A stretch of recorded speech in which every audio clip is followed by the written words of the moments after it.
to be blunt, people can send us money. Was in August of 1972 when we got that set up. I'll never forget. I was home on leave and found that letter in the mail, and it was historic. I mean, as far as I know, this had never happened before. But the AFA actually is about 20 years old. I headed it for that entire length of time, and just in the last year or two turned the leadership over to a younger generation, which kind of freed me up to do some other things too. So that worked out well. We even beat out the Icelanders by a year, so I feel kind of good about that in a way. Nothing personal against the Icelanders. Now, so that's these, deep root. There we are. Were these groups that you were involved in, were they always folkish, or was that sort of something that you sort of developed into over time? That was something that evolved over time. Did the AFA form as adding in the folk aspect, or was that kind of always there? The folk aspect was there from, I would say always.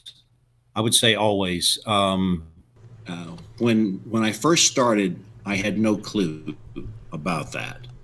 And then as time went by, I began to kind of get a handle on how this related to me personally as a man of European descent. And I had people that I was corresponding with.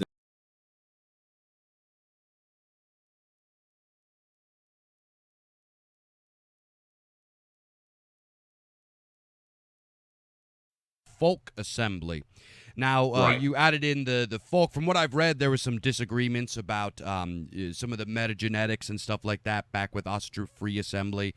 I don't know how much of that information is correct. But what most people don't realize is that the Asatru Folk Assembly is just the latest in a long line of endeavors that I've initiated.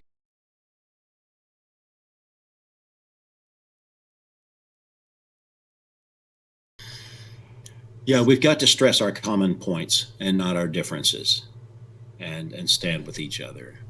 Ultimately, all life, and in particular, all human life, is interrelated. I get that. I mean, and there may be plenty of your listeners who are 100% Germanic, but no Celts in there, no Slavs in there, nothing like that. But as for me, I mean, here's Steve McNallen. McNallen, not exactly a Germanic name. And I'm absolutely proud of the Irish side of my family. My father's family were strong and tough and true.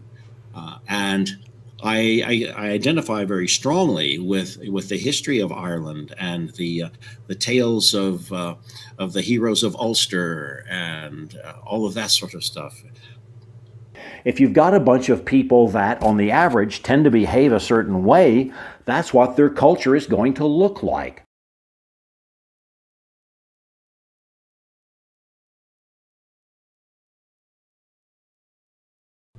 Yes, I would agree. It is not strictly a German or even a Germanic phenomenon. Very special place. It's not specifically Nordic, but I've always been one to look at the connections between the Celtics and the Germanics.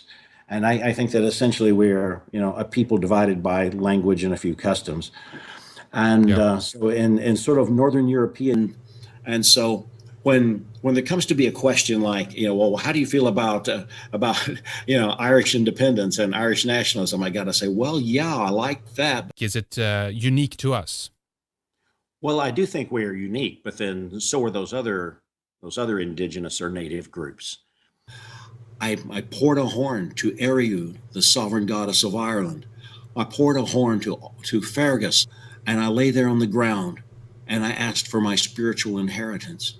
Larger folk, our broader folk, the entire race that we are representatives of, as well as my German side, and as well as my Saxons. And there's even a little sliver of Scandinavian in there. Yes, I was born into a religious household, Irish Catholic, in fact, people of the North, because that's, a very, I think, non-scary term for Yeah. basically we are, you know. How much of other ancient religions, such as Hinduism and Zoroastrianism and stuff like that, do you think is parallel with Asatru? There are parallel ideas in the ancient Indian material that are much like this. They have parallels to our idea of the Und, the power that's associated with the breath. To them, that's basically prana. The idea of the over, the inspiration, is not unlike the Kundalini awakening in many respects. An interesting parallel is this. We know that in the myths, Odin turns himself into a serpent. So you show in the book and discuss a little bit about the commonalities between other, both Indo-European traditions, but also things that existed, in Russia. And as you said, sure, many of the tribes, they migrated around at the time, and there's a lot of different people. It is open to people regardless of religious faith or no religious faith, for that matter. I owe it to you, my subscribers and my friends, to give you a succinct, all-in-one-place statement of what I believe about the emotionally laden concept of race. Ultimately, all life, and in particular all human life, is interrelated. I get that. But my race is made up of people like me. And it's not that I have anything against other branches of the human race, but with the Islamification of the continent. So that archetype, that Asatru Folk Assembly is, in my opinion, of course, the preeminent Asatru-related organization in the United States. That's just my opinion. read my book. I think it's a very important book. Yeah, I don't follow a lot of the stuff that other folks do. I guess I'm just too busy running my mission. I tell you, what does distress me is a lot of the infighting I see on the right. It just bugs me. So I messaged the Golden One later and said, "Hey, you're going to love this." Of course, a little bit. Is narcissistic too strong a word? I don't know. I mean, be majority non-white within a couple of decades, unless, as I intend, we can change that situation. What do you think we can do to fix that?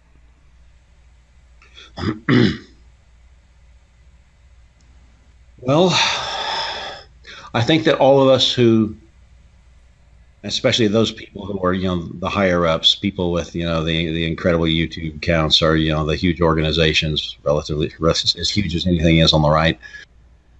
I think a sense of humility is a good thing. We need to remember that we're not doing this for us. Ultimately, they'll have theirs. But in the meantime, we'll be doing it. We'll have ours. And finally, after all these years, we're going to get one.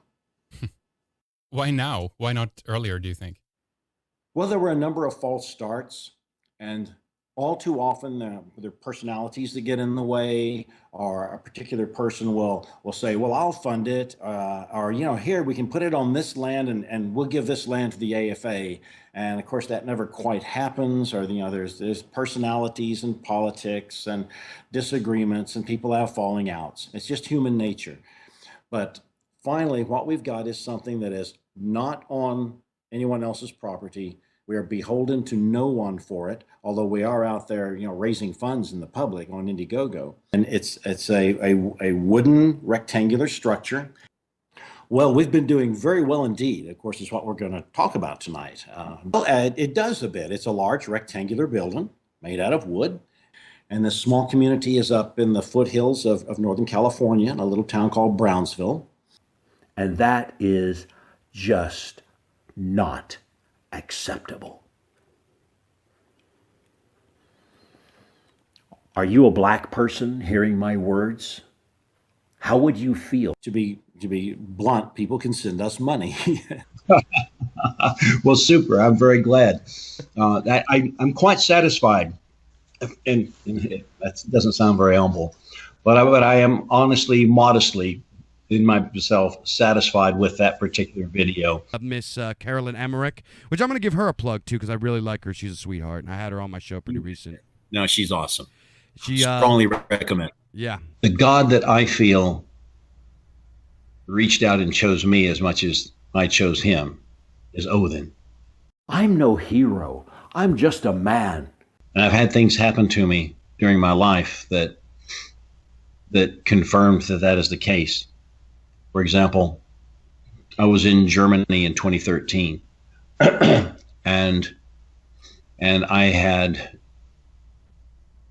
and the people I was with had hit lots of historical sites, a lot of old sacred sites and things like that. An outfit in England, the Odinist Fellowship, in I think the last year or so, purchased an old medieval chapel and converted it to Odinic worship. And I thought that was very neat. That was a very good beginning.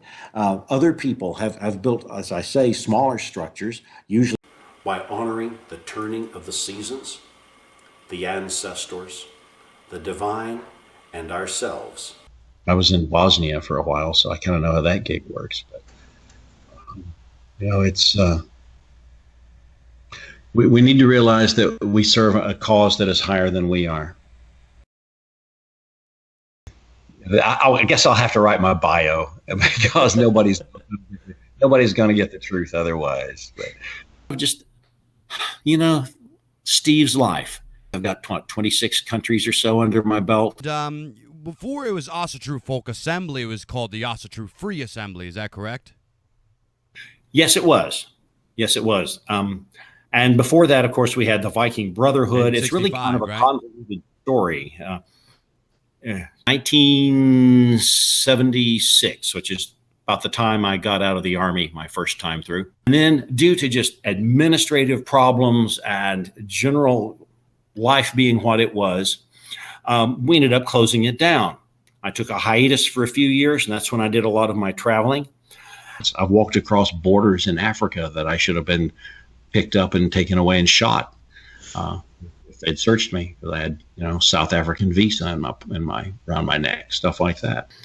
I've stood shoulder to shoulder with Tibetans and with guerrilla fighters in Burma and people all over the place that I have frankly kind of put my ass on the line for. Years ago, I rephrased the 14 words into a more compact 8 words. The existence of my people is not negotiable. I call that the 8 words. It's simpler than 14, and a little easier to the ears, in my personal opinion.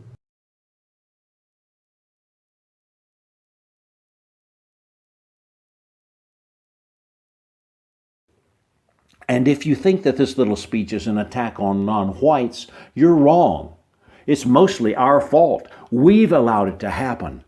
Pushing the envelope in our own ways, because that's how you get remembered. That's how you win what the Anglo-Saxons, as they spoke of Beowulf, spoke of bright and shining and undying fame.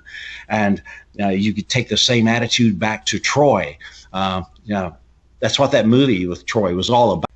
We need to realize that we serve a cause that is higher than we are. And there's a time to criticize, there is, and there's a time to pull people into line, there's a time to condemn, but it should not be done lightly. I guess that's about all I got to say about that.